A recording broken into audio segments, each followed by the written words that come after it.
If you had an expensive and valuable piece of jewelry, would you wear it to the gym or leave it hanging around all over the place? You would treat it with care and put it in a safe place to protect it.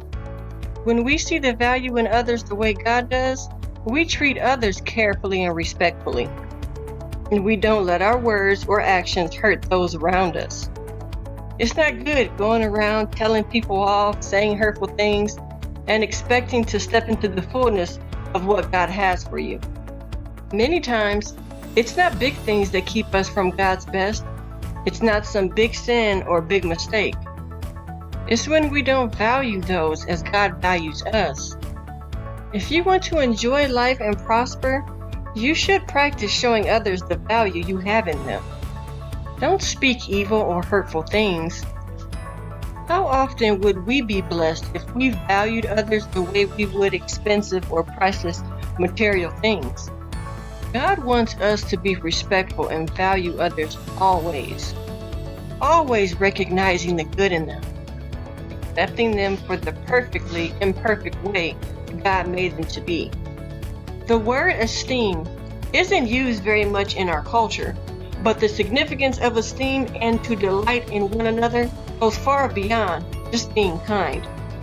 One definition of esteem is to hold in high regard, which means we should honor and value one another, even during times of disagreements or confrontations. It's easy to be kind to someone who's being kind to you, but what about when someone does something deliberate to hurt you? You might become bitter, hold a grudge, talk bad about them, or think about how to get even with them. When Jesus was hanging on the cross, having been betrayed, falsely accused by the religious authorities, mocked by many, and about to breathe his last breath, he did something significant. He said, "Father, forgive them, for they know not what they do." They didn't ask for or deserve forgiveness, but Jesus was showing us, by example, how to hold others in esteem and release the toxins of unforgiveness. When somebody does us wrong, human nature wants to hold on to the hurt and the anger, to carry around a bitter grudge. We think, "I'm not forgiving them. They don't deserve it." But you're not forgiving for their sake. You're forgiving for your sake. Unforgiveness is a toxin that will contaminate your life and cause you to become bitter. When you forgive and value others, even when done wrong, as Jesus did, you're not excusing their behavior. You're simply getting the poison out of you and accepting others as God accepts you. You must forgive so you can be free in your spirit from holding any grudges. Others may not always act honorably, but it's important that we honor and esteem people because they are valuable in the eyes of God, and we should value one another the way God values us. Choose to esteem and delight in one another. Sow seeds of value so you'll see a harvest of blessing in your own life.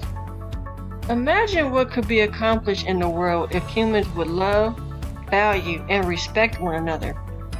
If there were no comparisons of what someone else has over another, or making someone prove their value based on performance, possession, or popularity. No one should base their value on other support, approval, or encouragement, because when they stop showing it, it may devaluate you. There's nothing wrong with running your own race, but we should be cheering for others at the same time. You might not ever see it in your lifetime, but what you can do is start with yourself and hope to change the next generation. Choose to lift others up instead of tearing them down. Choose to set the example of kindness and integrity, of compassion and understanding when others choose to judge and devalue. No matter how educated, talented, rich, or poor you are, how well you treat people ultimately tells all.